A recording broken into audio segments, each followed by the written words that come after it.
small hollow in North Carolina. There have been several Bigfoot sightings. Hunters may need to be on the lookout for something other than deer when they hit the woods this week. He hadn't been spotted recently, but according to these pictures, the legendary Mothman is back. The number of UFO sightings is soaring tenfold over the past 25 years.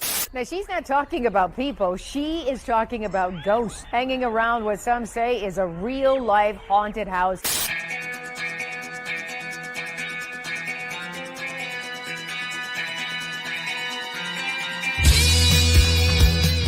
You're listening to Paratalkradio with Ted Wolf and Psychic Cindy on Paratalkradio.com, a member of the WLFE digital broadcast family.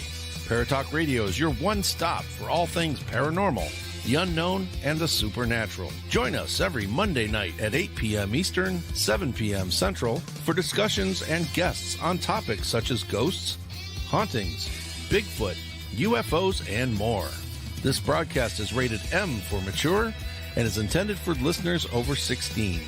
The topics, views, and opinions expressed on our show may not necessarily reflect the views or opinions of Paratalk Radio, our hosts, or our sponsors. Now, live from J. Wolf Production Studio in Ontario, New York, here are your hosts, Ted and Cindy. Ted and Cindy. No. Ted. Cindy is on an airplane on her way back, so he should be here soon. You guys probably can't hear me unless I do this. That would be a smart thing to do, wouldn't it? All right, guys. As I said, Cindy is on her way back. She is on an airplane as we speak, so it'll probably be halfway through the show before she even gets here. So, hello, Michelle. How are you? So, hello, Barry. So our buddy Plato is going to be joining us here in just a second. He actually looks like he's standing outside. Road. What are you doing? I'm on the road. I'm in between places. Yeah, you got to get me. Oh, you're in between places. Yeah, I'm on the road. That's all right. I just pull over a nice little park. I figured why not? It's nice outside. I'm tired of wearing a mask and I'm tired of being indoors. I'm a nurse by trade. I'm wearing the mask like 99% of the time, and going between hospitals and whatnot, and just it's just nice to be out, right, get some fresh air. I figured, for a change, instead of having the mic and sitting inside. Right. No, I get it. I totally get it. Yeah. Hi, Bob. How you doing, buddy? I see you in the chat room. We got a few people popping in now. Sure. So I don't know if you heard, but Cindy is on an airplane on her way back right now. Oh, really? Yeah, I forgot where she said she was going, but she's on her way back. So, okay. But I've been looking forward to this. When you asked me earlier, I'm like, yeah, nothing's changed, man. Nothing's changed. Yeah. Hello, Kristen. So you're in between things, and so you're just going to stand outside? I mean, it's going to get dark pretty soon. No, not another hour, so I'm good. If not, I'll go back in my car, turn the lights on. I don't care, I go in. There's an indoor place here. I just, I figure I'd go outside and, it's so busy at work. They're just asking me to keep working, and 8 hours turns into a 12, and 12 turns into a 16-hour shift, but, it happens, but what are you going to do? You're busy. Yeah. Yeah. Oh, yeah. Yeah. You're trying to help out, right? Oh, yeah. Oh, yeah. So I'm going to take a second here real quick. I'm going to read a little bio that I got on Mr. Plato here. It says, unless you want to tell the story. Well, okay. Well, yeah. You can probably sum it up.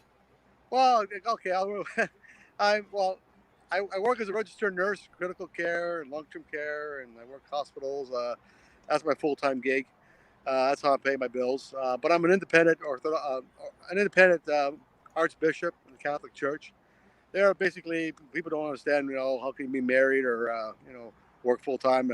There are like 5 independent Catholic churches that are recognized by Rome as being valid, but they operate autonomously. One is being the Polish National, the Ukrainians, the Mexican National Catholic Church, which I'm part of. Well, I'm not Mexican, that's just part of what I'm part of. And various other ones. So, but that's the beautiful part about that is it gives me the autonomy of being an archbishop. I don't have to answer to the Pope don't have to go to Rome, get permission to do things, exorcisms or whatever the hell I have to do. I just do it. So that's the beautiful part about it. I'm autonomous, independent, beautiful. There's no politics involved. You need something, we get it done, and that's the beautiful part about that. So I'm an archbishop. I am Vatican trained exorcist, and I'll do marriages. I'll do the things that most priests will do. But for some reason, I seem to be called to be doing a lot of exorcisms and cleansings and sort of paranormal investigations. And I do a lot of paracons when I can attend them, when I can cross the border again. I'm free to do that. And I've got 2 PhDs. I got them in Texas for a ministry. I just what can I say? I'm just heavily involved in the ministry and just taking it on that sort of paranormal sort of route, right? Helping paranormal teams out and if they come across anything that needs doing help. Right. Also just teaching people what to do, what not to do, what to say, not to say, be careful. Right. Because there's a lot of novice teams out there that really don't know what they're doing. But there's a lot of experienced teams also that they need support as well. So that's what I'm there for. I'm the support. If they need it, I'm there. I mean, we met, God, probably 5 years ago. I think it has to be at least 5 now. We met a few times. I think once in Rochester. We met again in upstate New York. I think I can't remember the town. The Horror Fest, I think it was. We met there as well.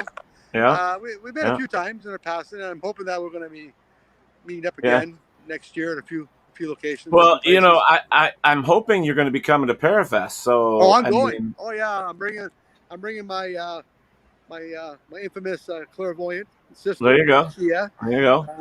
She's one that I work with. I really come to appreciate, especially as an independent bishop. I really get to appreciate the gifts that people have. Where it's whether you're an empath or you're clairvoyant or you've got certain gifts, I really think they need to be utilized, harnessed. Reiki, she's a Reiki master, so I really lucked out and found someone who's really great, and I can send her in and she can come out and tell me, boom, what's going on, what she's seeing, what she's feeling, what's really going on behind the scenes, right? And that really makes the package complete. I find because I don't have those gifts. I can go in and kick demons' butts, but she can go in and tell me which demon I'm kicking. There's quite a few people out there with great gifts, great empathic gifts, sensitives, clairvoyance.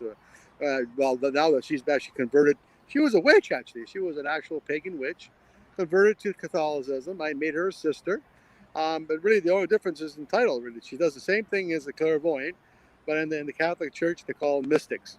So she's doing the same thing, but a different title. But she's well experienced, and I utilize everybody. I utilize all those wonderful gifts. So nothing goes to waste. I mean, ultimately, it's all for a good cause. Ted, it's going for a good cause. We're helping somebody. I don't care. I know that the Catholic Church in Rome, they got their politics. Well, we shouldn't be doing this, shouldn't be doing that. Well, again, a lot of politics gets involved. We got to start thinking outside the box a little bit. We're really just here. We want to help people. We don't charge money. We don't, we're here to help. And if we can make someone's life a little bit easier, teach them what to do, not to do, be careful what, because, what to say and not get involved in things. Don't conjure things up. Don't make trouble for yourself. Then, I'm going to utilize any resource I have at my disposal, any gifts people have. I'm going to use them. I'm going to harness them.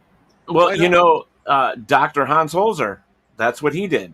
He had the same theory. You have to utilize everybody that you work with.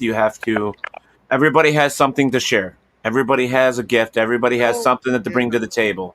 What I'm noticing, especially in paranormal teams and whatnot, there's a lot of, I don't call it animosity, but there's a little bit of, some people they think that, the titles are important. Like I'm a demonologist, well, I'm an investigator. Everybody on the team has a role. Even from the leader, the team, the team leader of the paranormal team, like that's going in, that person has got a role. They got to keep the team together, keep it solid. Right. Right. I think everybody's role is important. The person who's working the tech, the equipment, the audio, a lot of work goes behind that. That's a gift. I can't hear nothing. I don't know. You're hearing it. I don't hear it. That person can filter things out. They got great talent. The person who's setting up the interview, the finding the cases, doing the investigation, doing the research on a piece of property or a piece of land. Great gifts. These people. And not one is greater than the other. We are all equal. I don't care if I'm the exorcist and you're just the team leader of a paranormal team. We're the same. I can't do my job without you, and you can't do my job, vice versa. But I know I like to see great leaders, great team leaders that can keep the team together, keep them safe, right. And keep them keep them together, keep them focused.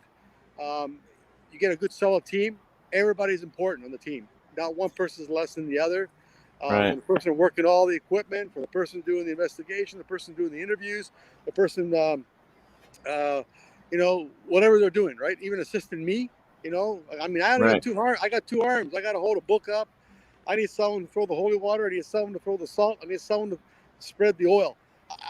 I can't make Greek salad by myself. I need help. I'm messing the place up. I'm throwing everything everywhere. I only got 2 hands, right? So I got the incense going. I got the book going, and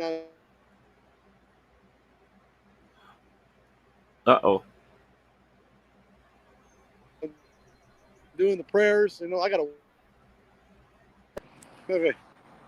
Yeah. So, We're there. I need people to help me, spread the oil around and doing the prayers. I can't imagine. I mean, I'm sorry to cut you off, but I mean, with some of the stuff, I mean, for one person to totally do things, I understand. I mean, I run 2 groups myself, and it's like, it's hard for me to be in 2 places at once. I need the extra help. Everybody's important, like you said. And, I've been doing this since 1985, and that's a long time. Yeah. And, I look at people now and where we've come from back then to today. We haven't made giant leaps in this field. We haven't. But I think the people that are in it are becoming more receptive to each other and how we do things. You're always going to have some bad apples. You know what I mean? Well, always. This is it, but we got to work together. We got to work together. We have to, and I want to support the younger teams. I mean, it's not, this is serious business. I mean, I know a lot of people, think, they say, you're part of a paranormal team, and they just brush it off. But it's a serious business. I mean, if you got, you got a heart disease or you got cancer or something, you're going to go see a doctor. You want to see a professional, right? And so if you got something that's spiritual. We need to take that spiritual just as serious as something medical. And, we're taught, especially with the exorcism course of the Vatican, we're taught how to sort of decide whether it's mental health or it's actually some spiritual nature or a combination of both. It could be both. It really could be both. This is a family that's calling you up and saying, I got a problem. My kids are in drugs. I'm losing my job. I can't hold on a job. I'm having marks on my body. This is happening in the house. It's affecting my children. And so they're looking for professional help. They're not looking for some, bunch of young kids, who decided at a bar one night, say, let's start a paranormal team. Go down to, the home hardware store, buy your paranormal starter kit for $9.99, and off you go. And then, it might be funny, but that's what they do. They sort of. I wish it was $9.99. That's what I'm laughing at because you said $9.99, and the way it is. I mean, Amazon. You can get your kit. Starter kit. Get your little, EVP meter, and you get an app on your phone, and off you go. And you start a Facebook page, and then there's some family, a real family with real needs. Real issues. And calling you up, and then you walk in and say, guess what? You've got to go. Congratulations. We're packing up, and see you later. Where's the follow up? Where's the phone call? And that's where I would say, give me a call, or give someone a call, and get a professional in there. At least do that for them, and take this seriously, because there are real people involved. These are real families, real kids. This is not TV, Hollywood. This is real people. A lot of them like they want discretion. I mean, I don't know. I mean, someone calls me up, Ted. I don't just go in like, okay, I'll be there like in an hour. I'm going to stop at McDonald's, drive through, and I'll be there, and I'll get the house cleaned up. No, I mean, it really I sent a team in. I give them homework. I send a team in. I want them investigated. I get the clairvoyant involved. We do a lot of interviews. We interview the entire family. All the members are involved. Maybe there's so much involved. I mean, the history and everything. There's a lot of work, and some of these people just don't realize it. Yeah, 3 months later, then you're finally coming in with a full team, and then we sit down, and then I do reconciliation, and we do like consent forms, and and explain. And because I'm a nurse, and my clairvoyant's also a nurse, we do vital signs. We do a medical history. I actually will call their doctor and say, what's going on, what's their medical history. I want to make sure you don't have a heart problem. There I am doing an exorcism on you, and you got a heart problem. I don't want anything to happen to you. I want to make sure you're fit and ready for this thing. And so it might be 3-4 months worth of work, just one case. And so we take this quite seriously, and we make sure we cross our our T's, dot our I's, and we make sure that we leave them better off. And then of course, Sister Kia, who I work with exclusively, really, and she does like post Reiki cleansing, and it's wonderful because you have to replace the empty space with something good, right? You can take something bad out, you can't leave it empty. You got to replace it with something positive, or you're going to be in trouble. So so she comes in with and does a lot of that. I mean, she's someone you should interview as well. She's someone with extraordinary gifts, and then she's really good to explain how she uses those gifts in what I do, and kind of what she does for the team, because I hate seeing those kind of gifts wasted. She's extraordinary, and I know there's a lot of people out there I've worked with that are just extraordinary, and I always know who to recommend, who go in, who are professionals, and really help people. And I get great testimonials, and that's what it's all about. I want to know that it's not about quantity, it's quality. I did 20 exorcisms. I was on 20 shows. I did 6 Netflix series. No, those are great too. It's quality. I'd rather do 5 successful cases a year than do 20 that failed. And left people worse off than I found them. And trust me, I have left people worse than I found them because they weren't compliant. They weren't doing what they were asked to do. It's a two-way street. I'm not Harry Potter. I don't come in and, it's wave done, the wand. Yeah, that's what they want, Ted. That's what they want. Wave the wand.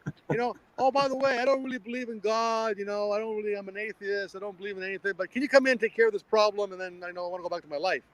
It doesn't work that way, So, I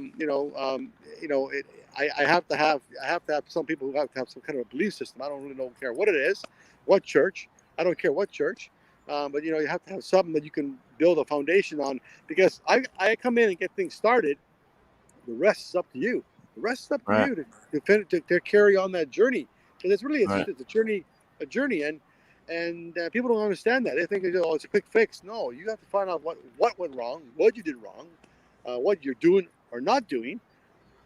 Well, ultimately, you're coming in and you're doing something to where you're responsible, for what you're doing. And if they're not working with you and they're not providing you with what you need, how could they possibly expect you don't go?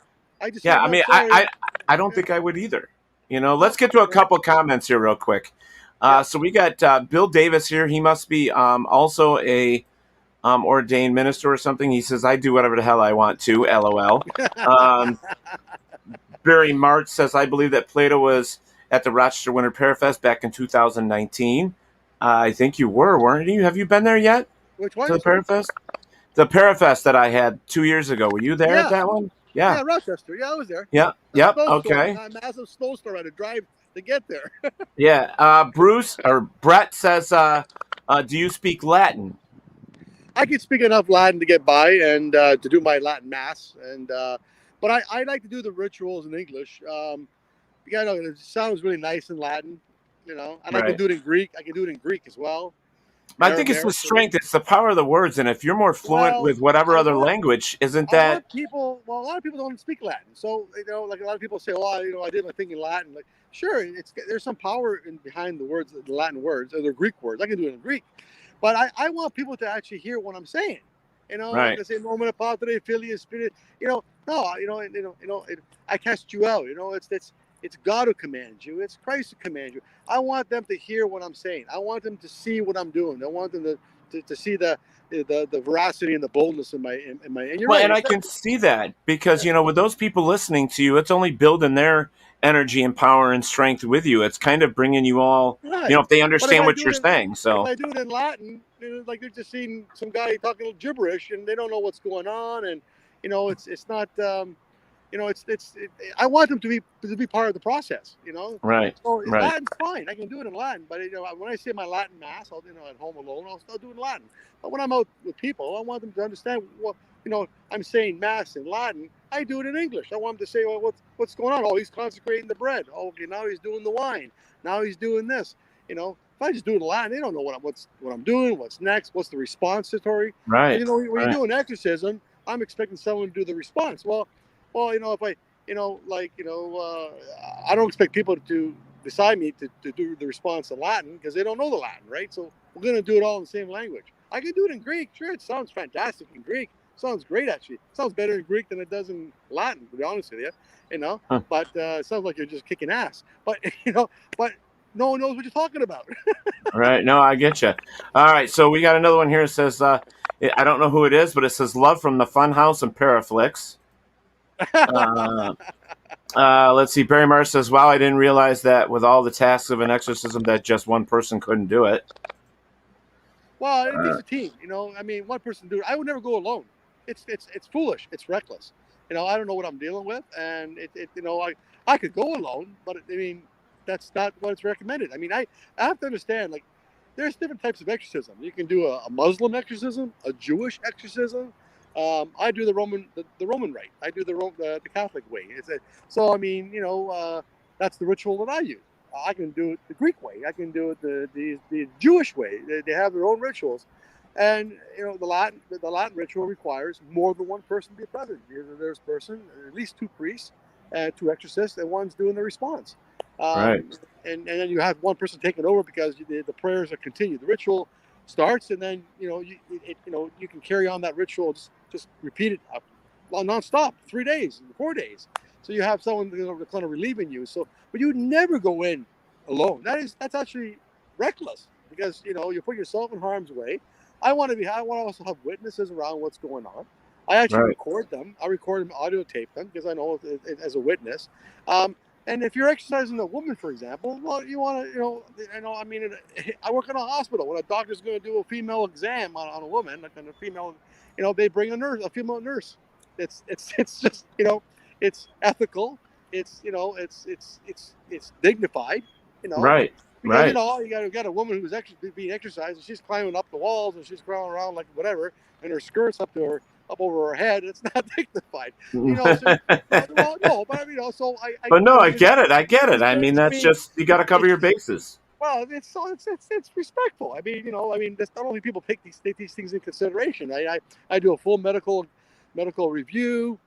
I look at their medication. I want to make sure that they're safe, they're healthy, they're ready for this, they want this.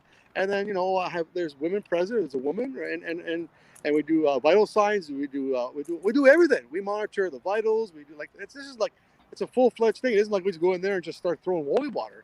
It's not like that. And of course I've got if I have a doctor, I know a doctor that sometimes comes along. I'll bring a doctor, and then he's there or she's there to help medically if I need the help because you have to know when to stop. You don't just keep pounding away. If I start doing vital signs and the blood pressure's going over 200 plus whatever, it's time to stop and give this person a break. You have to know when to stop, and then resume, right, and then stop.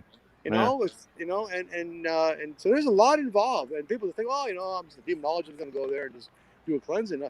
You know what? You're knocking on Satan's door. You don't know who's going to answer. So I never go alone. It's reckless. It's foolish.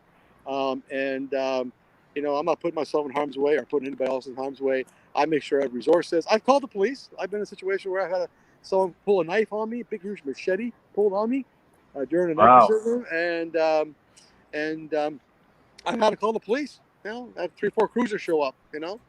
And what's going on here? Well, do an exorcism. Okay, and they helped out. They held the guy down. We kept going. So, Wow. But yeah, I mean, they understand. I mean, they knew that this is what he wanted, and the police were there as a support for the safety of myself. The guy's got a big, huge, kitchen knife. And I've got other people here. I got a paranormal team. I've got, I got to protect people around me, right? Right. This is not it's not fun and games. I've seen things happen. I've been thrown across the room. I've had my arm sprained. Wow. I don't know if someone who was bonded down, held down by 4 adults. She broke loose the bonds, broke her arm, got loose, threw us across the room. Eventually had to go to the hospital to get her arm fixed. Broken arm. Yeah. Oh yeah. I mean, this is serious stuff. This stuff can happen. You don't know what to expect. You might go there thinking, oh, it's just going to be a small little thing. I'll be in and out, no trouble. Helping a little bit of salt and water, and then you go in there and you find out it's hell on earth. And and likewise, I've heard, oh my God, it's going to be a really bad case. To go in there and it's gone in an hour. Like, you just don't know what to expect, but you've got to be ready to expect anything. Have the resources ready. People are prepared, and the people who are with you have to be solid. Like you're not going in if you're having problems with your husband and wife. I'm having marital issues, or I'm having problems at work, or if you're having a bad day, there's no way you can help somebody. I brought in a person once. I mean, I learned, right? I learned. I learned trial and error. I brought in a guy and a woman one time. They wanted to witness, and this was one of my early cases when I first started, and that's when I started learning like things not to do going forward. Right. I come in. There was someone who was possessed. You can hear the voices and they're speaking, and and they're smirking, whatever. And just looked at the guy and said, does your wife know you're cheating on her? Looked at the woman and said, does your boss know that you're stealing money from the business?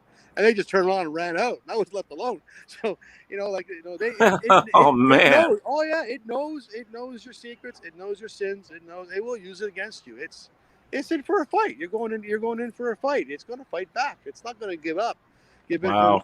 And so you gotta have your head in order. You gotta have your stuff, and and if you're not solid, fasting prior, maybe go to church, and I usually bless everybody, do a reconciliation. Everybody's solid before we I mean, it's a lot of prep work. It's a long, tedious journey, and I got to make sure everybody's protected. Last thing I want to do is send somebody home, and then all of a sudden they have an issue when they get home. They bring some home. You don't want that. You don't need it. It's not worth it. I got 2 more comments and then a question for you.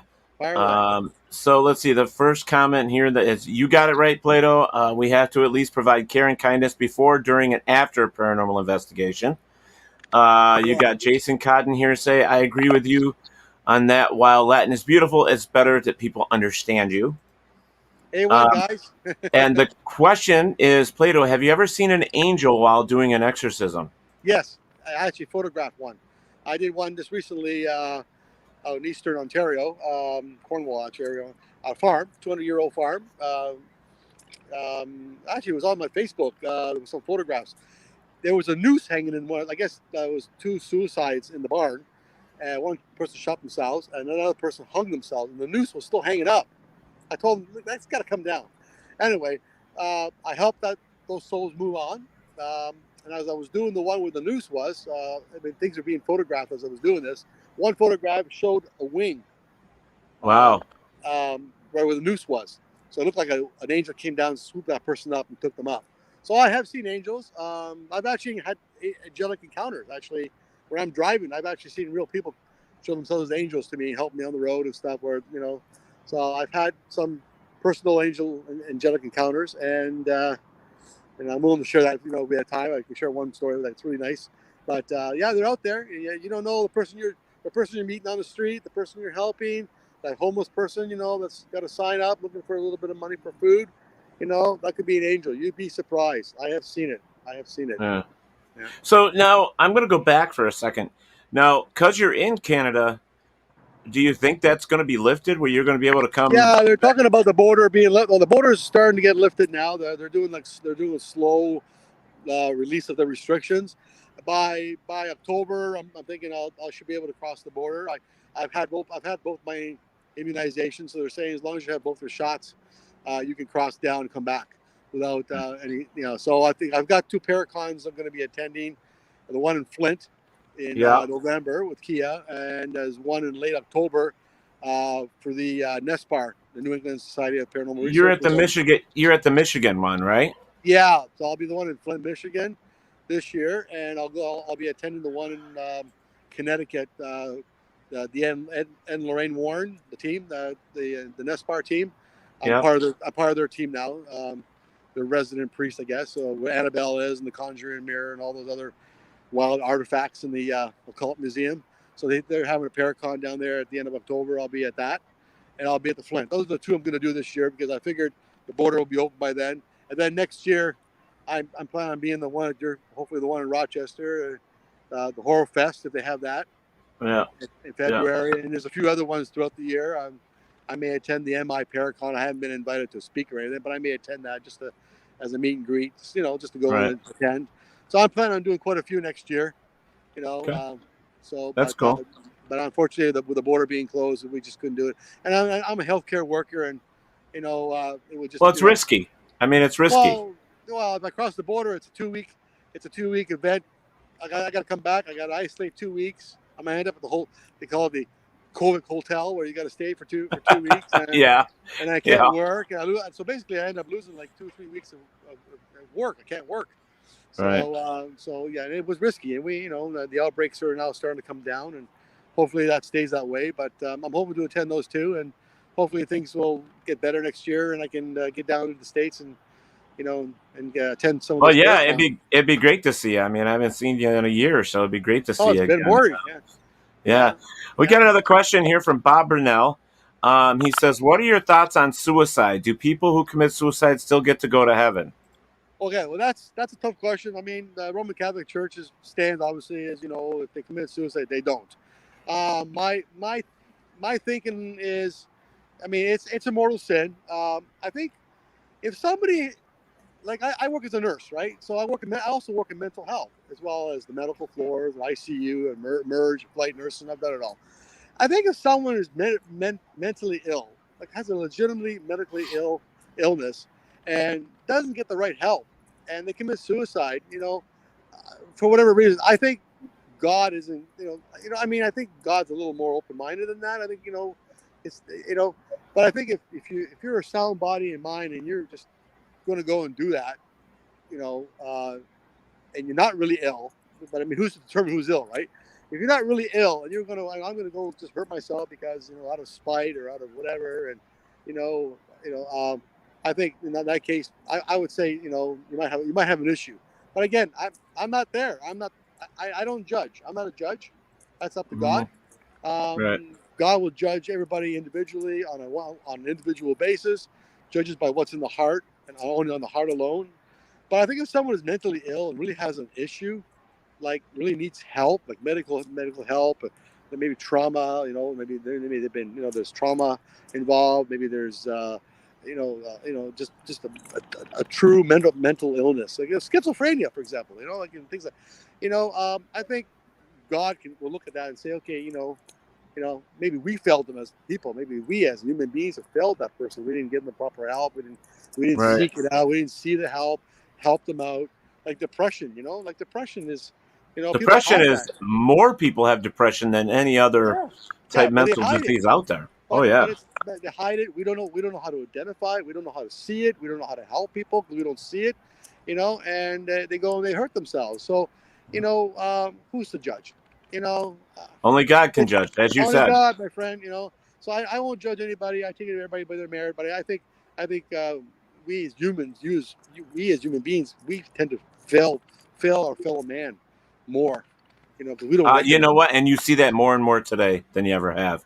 We are so cruel these days. I mean, we really are. I got another question here for you, Plato. This one is from David Littlefield. He says, have you ever had an attachment? Oh, yeah. Oh yeah, those suckers, they cling on. They want road trips. Absolutely. I mean, I got to cleanse myself before I leave, and I got to cleanse myself, when I come back. At my house, I do salt baths. Salt baths are great. I have my holy oil that you won't get from the church. It's holy oil, anointing oil, and I holy water, and then my exorcism salt. And I'll actually run a bath. I recommend this to people. Sometimes, before I even go there, I say take a bath, run a bath, put your regular bath soap in, run warm water, like you're gonna run like a regular bath. Put your Epsom salt in, put your bath soap, whatever, and then add some holy oil, which I usually send them, exorcism salt, a little bit of holy water, and then get in the tub and actually submerge yourself. Okay, and you feel so much lighter, and you actually will see the water turn gray to black. Wow. That's the attachments coming out. The attachments actually come off you. And then you get up, you just rinse yourself, just shower yourself off. Stay in there for 20 minutes. You won't believe the stuff that comes off you. Salt baths. Wow. Fantastic. I'm telling you, I recommend it to people. I send the stuff to them. They soak in that thing, and the water turns gray to black. You actually see it. Nobody's that dirty, Yeah. So, yeah. And then you just down the drain it goes, and you rinse yourself off, and you feel like $1 million. You feel much lighter. People do it daily. I know people that do it daily. Just a little bit of oil and exorcism salt and water, and the attachments just come right off because they can't stay on you. They can't stay attached to you. And that's an attachment. That's not inside you. That's just attached to you, waiting for you to sort of get weaker. Then all of a sudden it becomes an infestation, then an oppression, then a full out, possession. Right? Right. They always everything starts as an attachment, and if you don't deal with it, then then it festers and it festers and it festers, and it gets worse and worse. So you nip it in the butt right away. So I recommend people do this all the time. Go to church. If you're Catholic, take the Eucharist. Whatever church you go to, get holy water and and blessed salt. Get it in your food. Put it in your body, and then these attachments tend to come off you because they can't linger on. It's like weeds in the garden. You can pull them out. They get choked. The attachment will get choked with all the salt. Right. Well, the blessed objects, carry some blessed objects with you, medals, crosses. They don't like that stuff. So, right. And attachment is weak. It's at the weakest state. It's just attached to you. So normally anything blessed. Kind of like a leech. I mean, and Yeah. So just get some blessed objects. Salt water, holy water, should I say? And just get it up. Say some prayers. Keep the Bible out. Get some blessed crucifixes on the walls, and these things tend to sort of they leave. Right. But if you just let them fester, then they start to slowly eat at you, right? And then you get an oppression, then you got the depression, then you got the infestation, and then next thing you know, you're calling me up and doing a full-blown exorcism. Yeah. Yeah. Well, David wants to say, oh my God, that's so helpful. Thank you, Plato. Anytime. Also, we have another question here. What is your view on ghosts, and shouldn't souls go to either heaven or hell? So it's two questions. Well, a ghost is really just a displaced soul that hasn't moved on. And I'll go into a house and people say the house needs to be blessed, and I'll just say, well, there's nothing demonic here. You just have some spirits that haven't been able to move on for whatever reason. Sometimes they die traumatically and they don't know. They're kind of stuck in that loop, right? We don't know really, because no one's really come back from the dead to tell us about this stuff. So I usually say, I forgive you for your sins, because I still think as a soul, I can still give absolution. I forgive you. God forgives you. Move on. Go to the light. Move on. Go to where God deigns you to go. I don't tell it where to go. Heaven and hell. There's different ways of thinking. About there's different stories about like some people think judgment is after Christ returns and the Antichrist gets cast away. Then we're all going to be judged. All the people that are dead will get judged dead. Some people think they get judged as soon as they die. Who's to know? I think, some people think there's no heaven. Some people think there's no hell. Some people think you create your own hell. You create your own heaven. I don't know. I think you want a good death. You want a good solid death. You want when you're going to die, you want to be prepared. You want to be at peace, at rest. And hopefully you move on to another dimension. That might be heaven. I'm not sure. I do believe there's a hell. Because the Bible says so. There's basically God cast it out. God didn't destroy Satan. God cast Satan out, and with those rebellious demons who now have become, like they were angels. Now they're demons. So so there's to hell, which I think is just another heaven above. We have our realm, just above us is hell, and just above that is heaven. So there's a spiritual realm, and the demons are trying to get into our realm, and they can't. They're not allowed unless we allow it. And it's all about consent, guys. It's all about consent. No means no, yes means yes in this case. So we have to watch what we do, what we say, and we don't start doing things to conjure things up, because then we give consent to allow these things to come into our realm, because they weren't sent here. They were sent to hell, right? To where the Satan and the demons are sort of like, they're not in heaven. They were cast out. They weren't cast out to earth. They were cast out to their realm. So but they're trying to get into our realm, and they only come here only because we let them.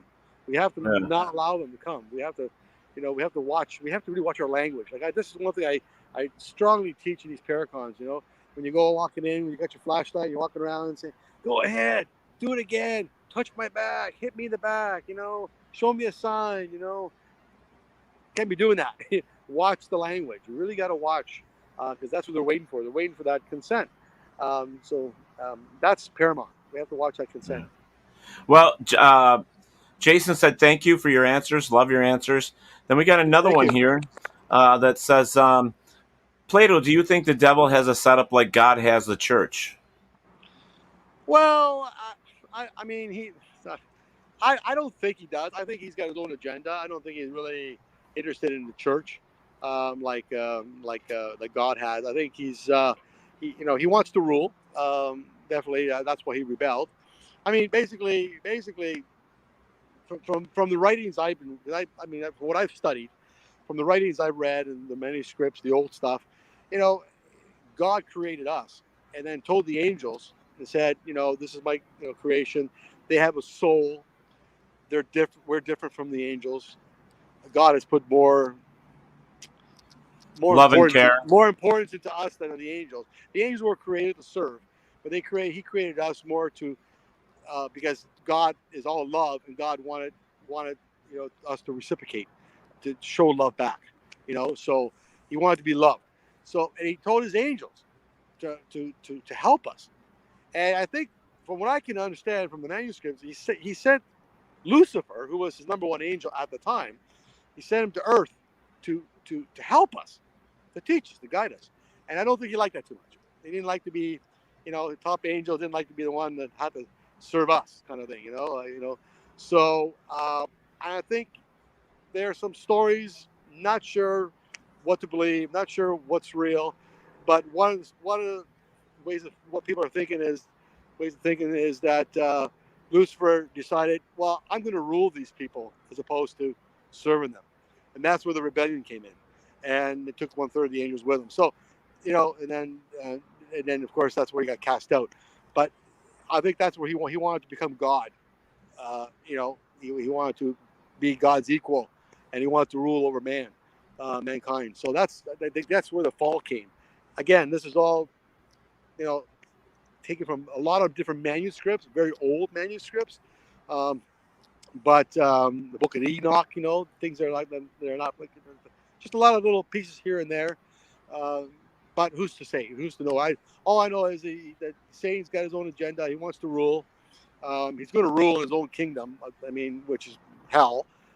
He will be chained up, obviously, at the end of it all. But he, like I said, these demonologists and exorcists who say, I'm going to destroy this demon. Well, you can't destroy a demon. You can only cast it out. That's all God did. So, we're not going to do anything more than what God's doing.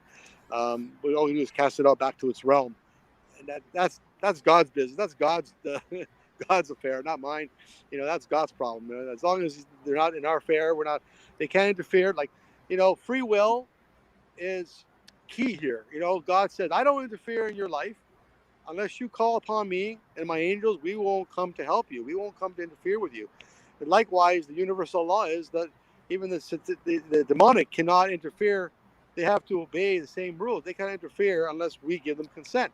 Unfortunately, turn on the TV, watch 30 seconds, wars and all the things, the way we treat people, we're given consent, directly or indirectly. We're given consent for the evil to affect our lives, and that's why we're having the problem we have today.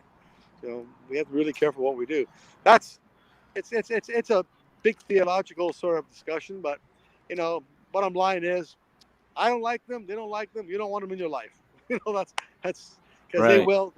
His agenda is to destroy God's creation, and we are one of God's number one creation. So and he wants to destroy. He doesn't care whether. I honestly don't think he cares whether he accumulates, let's say, 1 billion souls. I really don't personally. I don't think he cares for 1 billion souls. I mean, to torment us. I mean, I think he's got his minions. He's got his followers. He's got his 1/3 that fell with him. I don't really think he cares. I think his agenda is just to destroy us, make our life bad, make us reject God, make us be unkind to people. Kind of like show off to God, like, look, see, your creation's garbage, kind of thing. I think that's more of his agenda. I think he's more of a showman. He wants to show God, like, your creation's bad, your creation was poor, you're not that good of a creator. That kind of mentality. I think that's what Satan is trying to do. He's not. I don't really care. I don't think he cares whether he's got a billion souls or he's just happy that 1 billion souls turned away from God, for example. For him, that's like a chip on his shoulder saying, "See, I told you so," kind of thing. I don't really think he cares whether he has souls or not, because I had someone tell me once that the way I look at the devil is he is opposite to God. He is the bully. Yeah. The devil is the bully. Yeah. And the God is the little guy that will stand up against the bully. So, and that's our job too, is to stand up against the bully. Well, I think God allowed Satan to sort of live and not die. I mean, he could have killed him, just snuff him out, right? I mean, it's no big deal. But I think he's using the devil in a way to allow us to sort of see how we can sort of use our free will to show God how much we really love him, as opposed to because how do we show him we love him if we don't have an adversary? If our life was wonderful and we lived in the garden and everything was great and we didn't have evil against us and mankind was all good to each other, then how can we prove to God that we love him? So this is sort of, I think he's using him. I think God's using Satan, which I find funny and ironic. You're being used. But I think Satan just he's just trying to show, like, look, I got 10 priests to fall. As a result, their 10 congregations have fallen. They're doing false teachings. I think he's just trying to show God, that his creation was bad or whatever. And I think I think that's his agenda. But I mean, I ain't gonna knock on his door and I ain't gonna ask him. I don't care. Hey, by the way, I got a question. No, I don't know. It's not worth my time. So what do you like with today? With faith declining, what do you think is going to happen here in the future? With what declining? With faith is declining in every corner of the world. I mean, it really is. Well, Scripture kind of told us what's going to happen. I think he says Christ is going to return. He says, will he find any faith left on the earth? I think just come to the point where there'll be so much calamity, so much disasters, floods and tornadoes, hurricanes, weather, evil, uprising, riots, you name it, to a point where I think mankind will just gets beaten down to a point where there's nothing left but faith. I think sometimes you got to hit rock bottom, and I think that's God's kind of doing that. I think God is really making us making our financial situation worse and trouble with our children. I mean, every time we turn away from God, we would take church religion out of the schools and take the prayer out of the schools. Every time we've done something like that. We've taken faith out of things, then something worse happens. And it's just, I think, but I mean, unlike, the father doesn't scold his child, if he doesn't want that child, God doesn't want us to fail, but God's a father. He will scold his children, until they learn. You got to time out. I'm going to take that away from you. You got to time out. I'll give it back to you, but I will. Read the book of Job, like Job, Job. Like read the book of Job, the story. I mean, he was the most faithful man, and the devil says, you've given this. He's a good example for that question. In the story, basically, it's a long story, but basically, Job had it all. He had the abundance and wealth and family and health, and the devil went to God and said, this guy, he's got it all. Like of course he's going to be faithful to you. How can he be? How can you test his faith if he's got everything going for him? So God allowed the devil to hurt him, like to take things away, but not actually physically hurt him, but take things away from him. Well, he lost everything: his home, his family, his wealth, even his children died. And he hit rock bottom. He hit rock bottom, and he still wouldn't relent, and he still said, "I have faith," and he had faith right to the last stretch. Like you have to read it. That answers the question that you answered. If you read that, that's a perfect story for that. And at the end, he actually got a new family, new children, 100 times more than what he had after that. But everything was taken away from him. God allowed the devil to take everything slowly away from him till like he was beaten down to the ground. He had nothing but the clothes in his back, and he was like poor, dirt poor, and with nothing. And he did not relent. His faith was solid right to the end. And then God gave it all back to him. He said, "Enough is enough. I'm not going to do this anymore," to him, and give it all back. You got to read this. You got to read it. That answers that question. And I think that's what's happening here. I think God is just going to keep pounding things away at us until we have absolutely nothing left, until we're down on our knees with nothing left, and our hands in our faces and saying, "Okay, I give up." Like King David, he loved his son Absalom. He wanted him to be his successor, but his son, that son of one of his wives, was very rebellious, and and God says, "No, I don't want him." And King David, was relentless. I want to build a temple for the ark, and God says, "No, I want the temple of the ark to be in a tent." And David kept fighting, and God kept taking things away from him, until one day he just dropped down to the ground in the dirt, and and he put his hands to his face. He says, "Okay, I give up, God. You win. I'll do it your way." And then everything got better. So sometimes, he's taking down kings, he's taking down kingdoms, he's taking down, the mighty, and that's what I think that's what you're seeing right now. You're seeing that happen, and then it'll come to the point. Well, he'll just beat us down to the ground, where we'll have no choice but to say, enough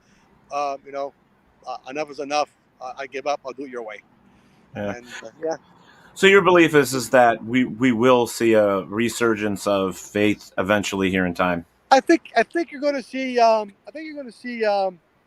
What's called a revival. That's what it's called. You're going to see a revival. You're going to see people start reviving again. You're going to see a new revival, a new movement kind of thing towards it. But I think you're going to see a lot of the politics out of it. The church will be affected. The Catholic Church. I think you're going to see a lot of that politics taken away, because I don't believe politics belongs in the church. I think I find my ministry, I'm more effective without the politics. I don't have to worry about, okay, I can baptize you, but you're gonna have to bring the kids. You're gonna be baptized. You're gonna pay $2,000 fee, and you're gonna be a member of the church. Oh, you want an annulment for your marriage that apparently you don't want. Pretend never happened, but you have 3 kids because of it. But write an essay. Have your ex-wife write an essay. We'll give you the annulment, and we'll pretend the kids never existed, and we pay $3,000. Come on, people. Marriage happened, didn't work out. I don't care. I mean, I'm not an advocate for divorce. I'm not. I want people to be happily married, but I want people to be married. If you live together, be married. Stand in front of God. I think people get married for the wrong reasons. I think sometimes they think they get married because they love each other, but I don't know. I just don't think they. I just like, do it right. Do Yeah. it right. Stand in front of the altar, in front of God, and say, because that's really what marriage is basically you're pronouncing to God that I want to keep this woman, I want this man. This is what it's still the same as common law. You're just pronouncing, and you're doing it in front of your peers and your family as a witness that this is your pronunciation of a marriage. But divorces happen, and and the Bible, there is room for divorce in the Bible. I mean, infidelity. I would never tell a woman or a man you need to stay in a relationship because you're being abused, you're being beaten to death. I got divorced because I got beaten to death. No, I should have got divorced because blah blah blah blah. No, you know what? That's not a healthy relationship. Come on, enough's enough. Well, situations are different. I mean, and that's it. That's all the way around. So I want to say hi. I've married people Catholic, even though they've been divorced Catholic, because they want to do it right and they want a Catholic wedding, and I'll do it. And yeah, it's a second marriage, but this person's actually a good person and they're treating them right. That's a healthy relationship. I'm all for that. And kids come to me, parents, well, my kids are like 18, 19 years old and never been baptized. I'm afraid to go to the Catholic Church because the Catholic Church is going to, they're going to ask me, where have you been for 18 years? Why don't I see you at Mass every Sunday? You know what? Guys, the lady wants to baptize her children. I think that's more important than the politics. Let's get them baptized. Let's not make it an obstacle. They want to come back to the church. You know what I mean? So that's where I don't worry about the politics. You want kids baptized, it's done. You want to be married, it's done. Because you want to do it right. You want to do things right. Why would I, throw politics at you so that you can discourage you not to go to a church or not to get involved? We're going to do one more question, and then we're going to take a short break. Sure. First question here for you, Plato, is from Bob. He says, do you believe the Catholic Church has gotten rid of the bad apples as far as the pedophile priests go and the others who allowed that to go on in the first place? Do you think that was the work of the devil? Oh, definitely the work of the devil. There's no question about it. I mean, the devil, devil, like I said, the devil says, why try to get one person to sin, get a priest to sin, and then a priest will destroy 1,000 people, So, no, I mean, the Catholic Church has got a problem. I mean, people say, well, a priest's not supposed to get married. Well, they were all married before 1100 AD. All priests were married. Popes were married. They even had mistresses, for God's sakes. Cardinals were married. They were landowners, and they had children.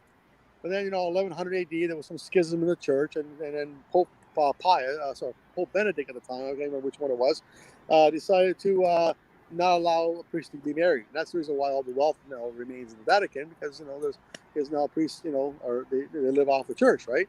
And they don't get married. There's no children. There's no wives. There's nothing to support. So, but then that.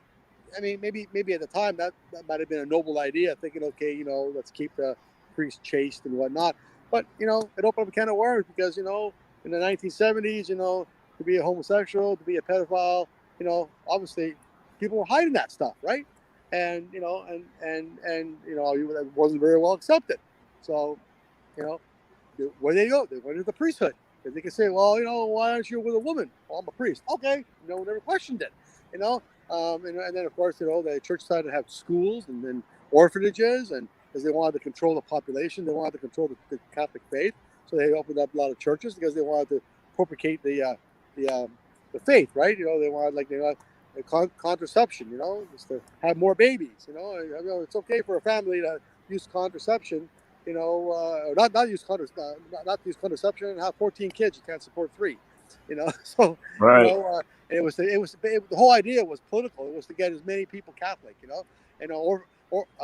orphans would come over to the New World. They didn't, and they said, your name is Johnny, and you're Catholic, and and that's what it was like, and then of course, the pedophiles got there, and it was like free range for the kids, unfortunately, but what your sexual orientation is, whatever, that's between you and God, everything else, and I don't judge, and but that was where people got into the priesthood, was to hide sexual orientation, their pedophilia, which is which is a sickness. It almost sounds, and just, I could be wrong, but it almost sounds like that if they would have been able to be free as a homosexual back in that day, then this other stuff wouldn't have happened because they went in there to hide it. Well, that's certainly a good point. I mean, things were more open, but but I think this is where you start seeing, a lot of the scandals now and the pedophilia. Now apparently it's so in deep, and a lot of people who were involved in that are probably passed on and dead, and right. I got to be fair to some of the new priests that maybe are. And there's a lot of good priests in Catholic Church and the Orthodox Church as well. I mean, I'm not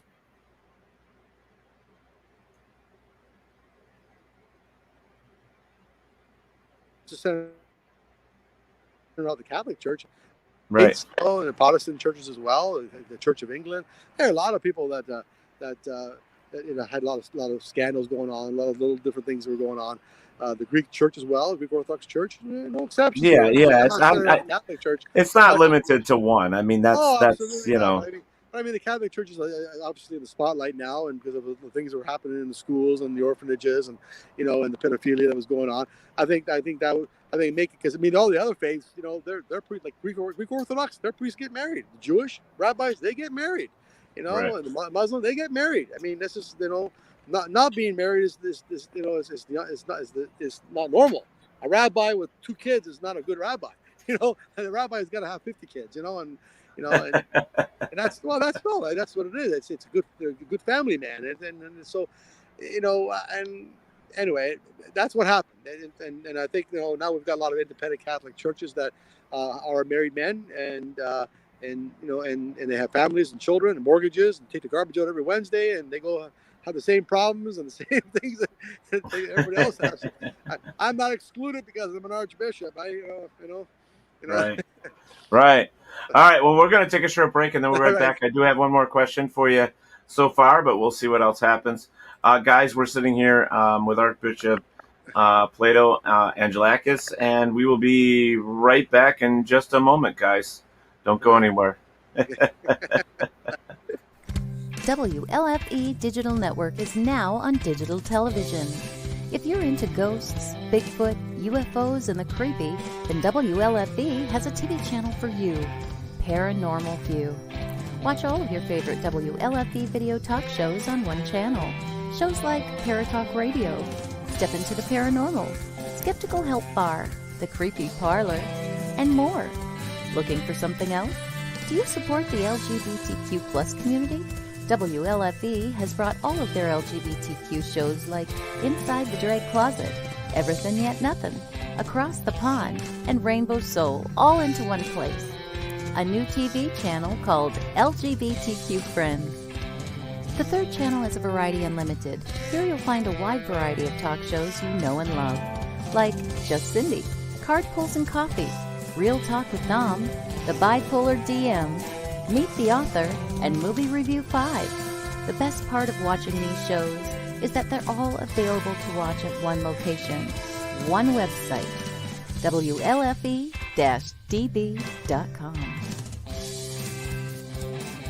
You are listening to WLFE-DBRadio.com, where our shows are your shows.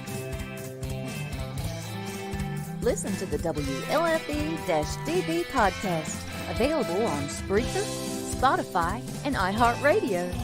Check out shows like Paratalkradio, Inside the Drag Closet, and Step Into the Paranormal. Now, on to your favorite podcast app. This is Dominic Santasero with Real Talk with Dom. You are listening to WLFE-DBRadio.com, where our shows are your shows. Hey guys and dolls, this is Casey DeVille, the better half of DeVille Inc., Baltimore, Maryland. If you're ever in Baltimore, stop in and see me and Tony. Invisible Brie, 5920 Eastern Avenue, Baltimore, Maryland, 21224. Give us a call if you're in the area, 410-400-9641, or look us up on the web at DeVilleInc.com. DeVille Inc., where we specialize in you.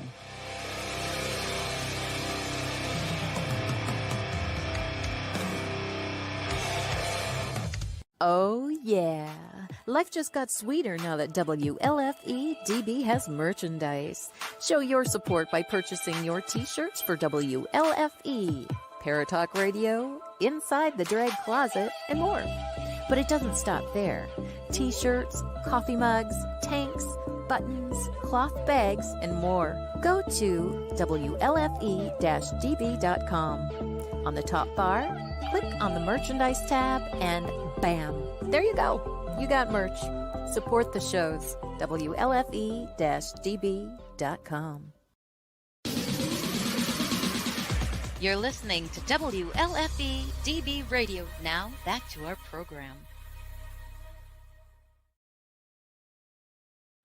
All right, guys, real quick. I know you can hear me, but you can't see me. Just want to remind you guys that Gettysburg Battlefield Bash is August 20th, 21st, and 22nd at the Wyndham, Gettysburg, Pennsylvania. It is one of the best para-unity conventions that there is going, so make sure that you get out there and support that event. We will be there. WLFE will be there with at least 4 of our shows from the WLFE DB Radio Network. So make sure you come out, say hi.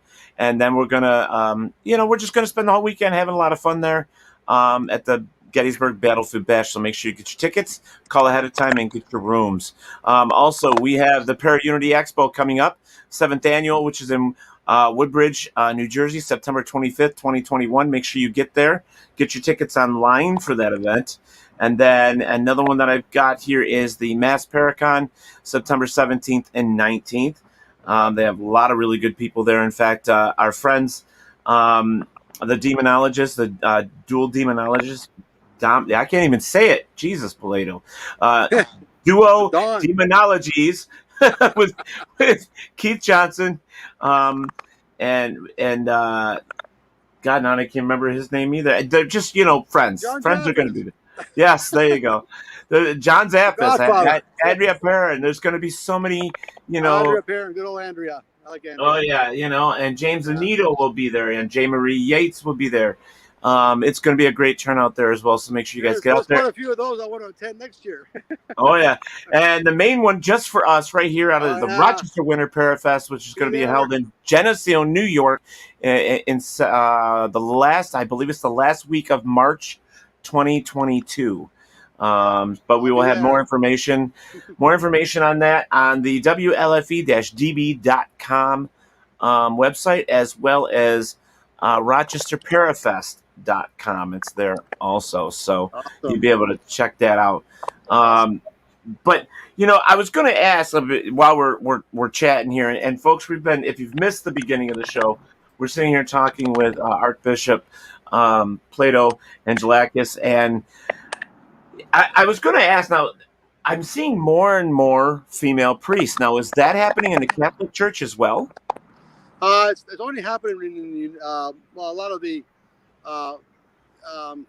pastoral churches, but there's I think the Anglican Church is having ordained women priests. The Catholic Church is not. They're not doing it, and that's their politics, right? So I'm seeing that more and more, but it's usually more in the Anglican Church, which is more of a kind of a offset from Catholic to Protestant, and a lot of the Protestant churches will have female pastors, and a lot of other denominations as well. It's not in the Jewish, obviously. It's not in the Greek Orthodox, and it's not in the Roman Catholic or the Independent Catholics, because we still follow the same precepts. Though we're independent, we still follow the same rules and precepts. As of right now, women are not being ordained. Okay. Yeah, I wasn't sure, but I know. Having said that, I have started to see female deacons, which is like you're still ordained, but not a full-fledged priest, but you're a deacon. I mean, you pretty much can do anything but the mass or confession. Because back in Jesus' day, they were like, after the apostles started ordaining, passing on, laying of the hands, whatever. A lot of an archbishop is really a bishop is the same as an apostle back in the day. So they made a lot more priests because bishops couldn't be everywhere. So bishops kind of ran regions, and they had a lot of priests. But then they couldn't find enough priests because the need was so great, the Christianity was growing so much. Then they started creating deacons, and then that's when a lot of women were actually brought on board as well. And then of course they became sisters as well. But so that I have seen women deacons. In recent years, obviously there hasn't been that many, but I have seen it back in the ancient days. So I don't know if that might come around eventually. Right. All right, guys. So you can go over to Facebook and check out Plato's Facebook page, and it's Bishop Plato 3. Go on over there and give him a like, and check that out. And what was the Paracons you said you were going to be at for sure, so I can get those in here for these people. The one in Flint, Michigan, November the 3rd, I think it is, Flint, Michigan. Okay. And the one at the Nespar, Connecticut, on October 30th, 31st, and out in Connecticut way. So they're all on the Facebook. The links are all on there, and those are 2 that I will be at this year because of the border. Should be open by then. And then next year, I'm hoping to be at many of them. Like the ones that you just mentioned now, I'm hoping to be at those, plus many more. And of course, and Rochester. Absolutely. Hey there. Yeah, it's always fun having you around, man. That'd be fun. It's always fun. We take pictures, do a thing, Yeah, well, we got to get you down to Gettysburg. We got to get you down there. Just looking for the invites, and I don't mind doing a speak, and I'll have a table, and I don't mind. I love going to these things, and I'll bring Sister Kia along. Like I said, she's got a lot of knowledge. She's a former pagan witch, turned into a Catholic sister, but very knowledgeable, very clairvoyant, Reiki master. She's going to be an Ascended Master. She's like, her lineage goes right back to the right to the pure line of the actual Reiki creators. So she, she's not one of those internet ones. She actually had been trained. Right. So she's awesome. She's incredible. A lot of talent.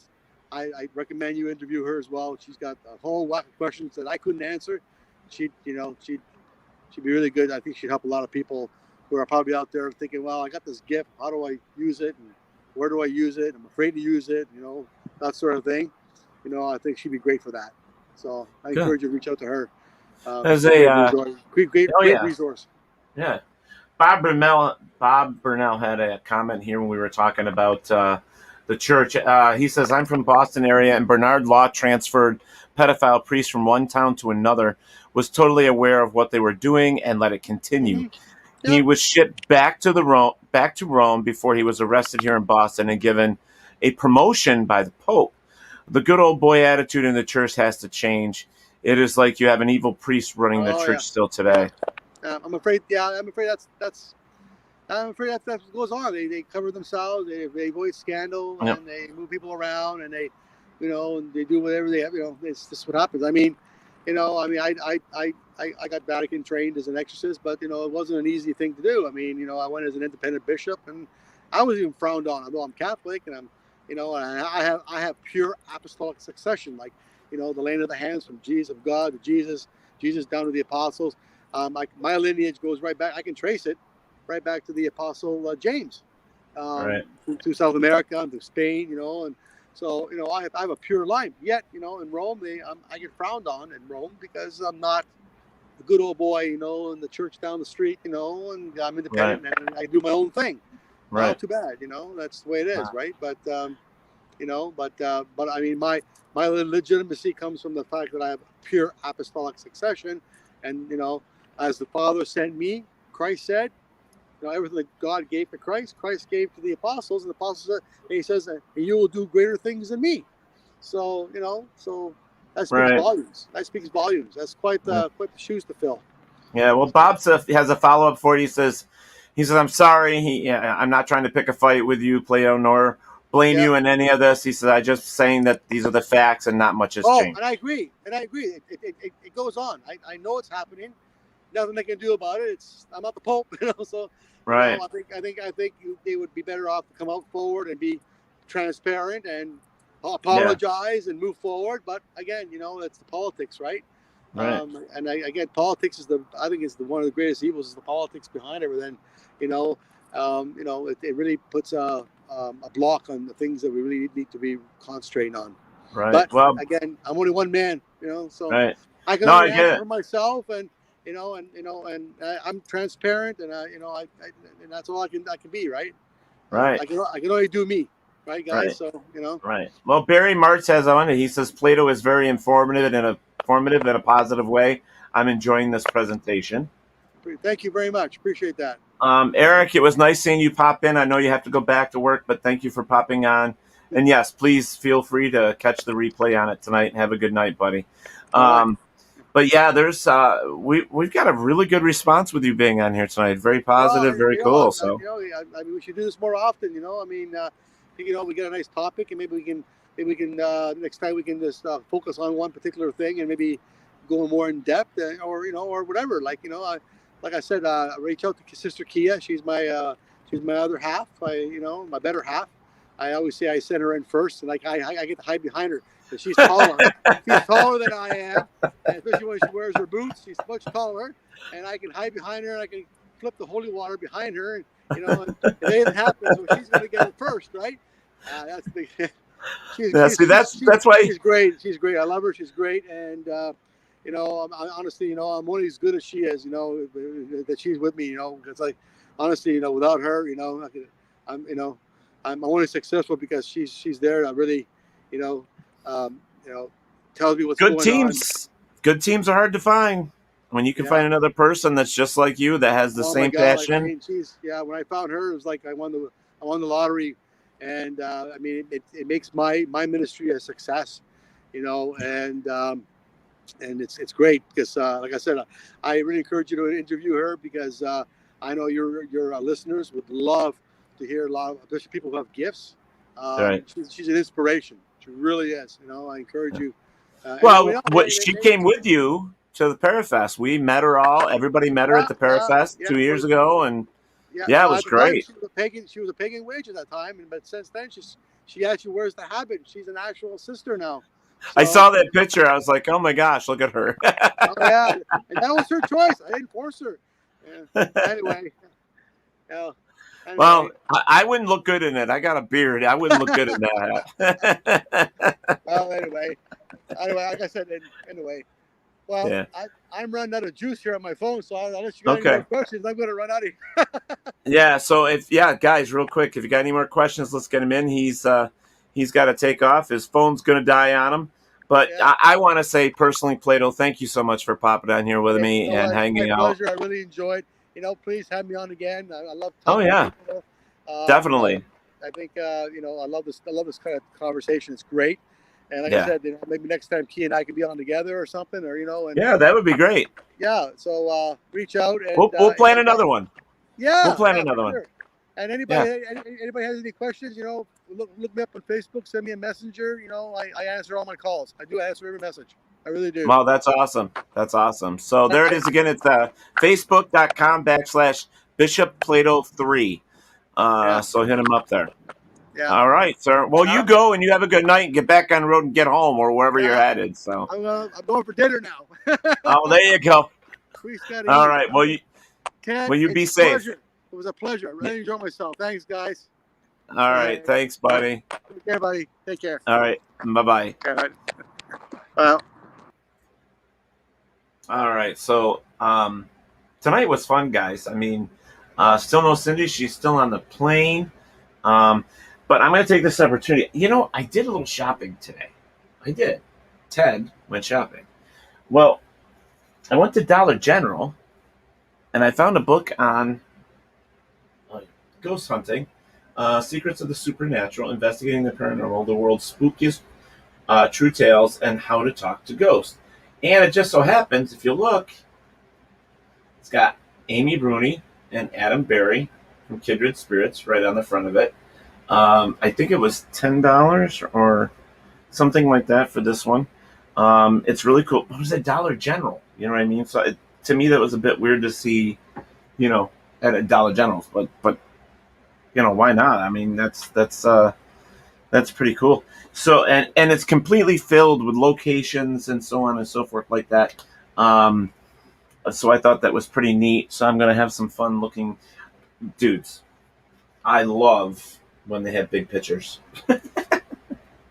So, and then the next one I found at Dollar General was "Because the Truth Behind the Legends and Lore of Witches." If you can see that one, Inside the Mysterious World. Secrets of the Craft, it says here on the front, from ancient tales to modern magic, spirits and spells, tools of the trade, real life enchantments, and it shows, some of the really cool things. Tarot cards and crystals and all that good stuff as well. But of all places, Dollar General, I was really, really surprised. Witchcraft on a Shoestring. Wow, there's a lot of really cool little things in here. Can't wait to read them. Someone else got this Amy and Adam book at another dollar store. I forgot who. I'll have to look this up. But yeah, I posted it and I said, guys, for the price, and just to have something to add to your collection, and it being, I don't know, something interesting. It's got everything from the witches, like TV series, and exploring your inner magic. I don't know. It's really cool. So, take the opportunity if you can spare $20. I think that's what it cost me for both of them. Go to Dollar General and buy yourself a couple books. I'm going to promote the shirts one more time because we do have merch. Cindy's and my t-shirts. It's a pretty cool t-shirt. These are the new ones for Parafest and stuff. It is on WLFE-DB.com on the merchandise page. That's where you can find them and get them. If you get them and bring them to Parafest, that would be awesome. I'd love to see, people wearing them. It'd be really, really cool. And speaking of the Parafest, the lineup just keeps getting bigger and bigger and bigger, which is awesome. And it looks like we might have a fourth Naked and Afraid person coming as well. That's going to be fun. And if anybody's been watching my posts on Facebook, of course, Buddy the Bigfoot will be there. In fact, we now have two buddies. We may have even found a female buddy. So wears this funky purple hat and a little, outfit with a tutu or skirt, whatever you want to call it. But Bigfoot family's growing, it's growing. I love my shirt. I'm not fat. I'm just easy to see, right? So, I posted a picture today on my personal page and said, I did something today. Can you guess what it was? The answer, I believe two people actually got it right. And it was, I shaved. I shaved my head. High and tight. That's what I did, and I got rid of a few gray hairs on. I wanted to do my goatee purple or red, white, and blue, but I ended up just doing the natural color that I am, so, but I was feeling old, guys. I was feeling old. So I had to do some dyeing. Barry Mars says my shirt should be arriving sometime this week. Awesome. Yeah, there was a couple of you guys last week that bought your shirts. And we personally want to thank you. Money is tight everywhere, folks, so we understand. But every time somebody buys a shirt, we get a couple bucks off of it, and it helps goes back towards us to be able to do this. This is. I see that a lot of shows now are doing. Bob, I get mine Friday. Awesome. A lot of shows like ours and different networks as well are doing the Patreon. We have not started a Patreon. I'm not even sure if I want to. I'd like to keep it where the merch kind of keeps us going, if that's possible, because we want to continue to bring the show. We're 5.5 years in, and we want to continue. We don't want to stop. But that with this whole thing that happened with COVID, it's taken, excuse me, it's taken a lot out of a lot of people, and we're just as guilty that things have hurt us all, one way or another. And so make sure you get over there and get your merch. So I'm going to do another quick commercial because I'm going to go grab something to drink because I got a tickle in my throat. I'm sorry. And then we will be right back. So guys, don't go anywhere. And we'll talk to you in just a moment. All right.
All right, you guys, we are back here. We had to take a quick break because I had a tickle in my throat, so I had to get something to drink.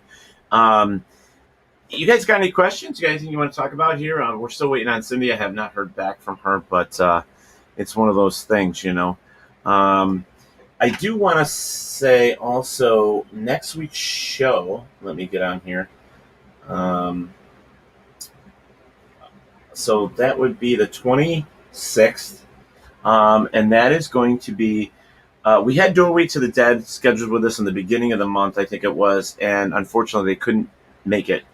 So you guys have been kind of following the Paranormal View, which is very cool. Our TV channel on WLFE-DB.com. I encourage you to go over there and watch reruns of all of our past shows, but that includes all the paranormal shows that are on there.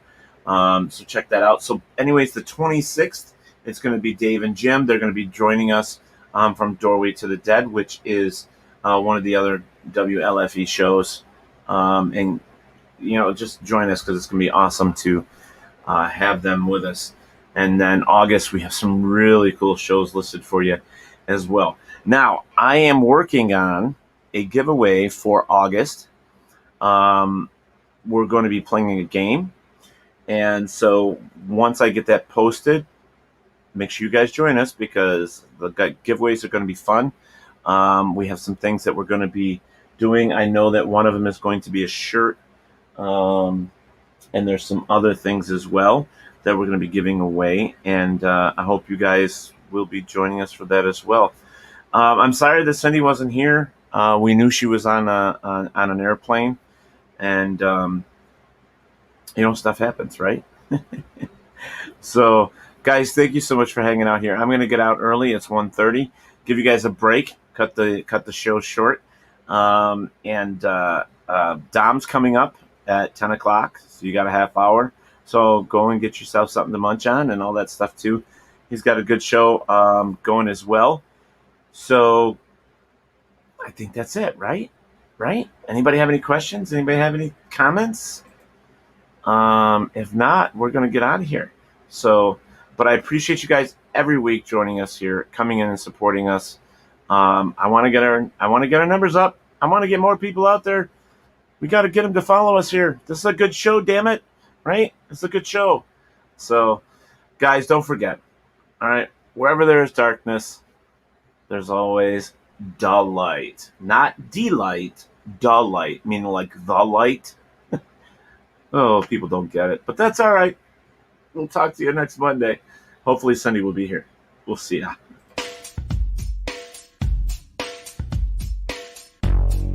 Thank you for listening to Paratalk Radio with Ted Wolf and Psychic Cindy. Catch us next Monday for another fantastic guest. Please check out our show as well as others on the WLFE DB Radio Network. And remember, like, follow, and share with everyone. Join us at WLFE-DB.com for upcoming shows and so much more.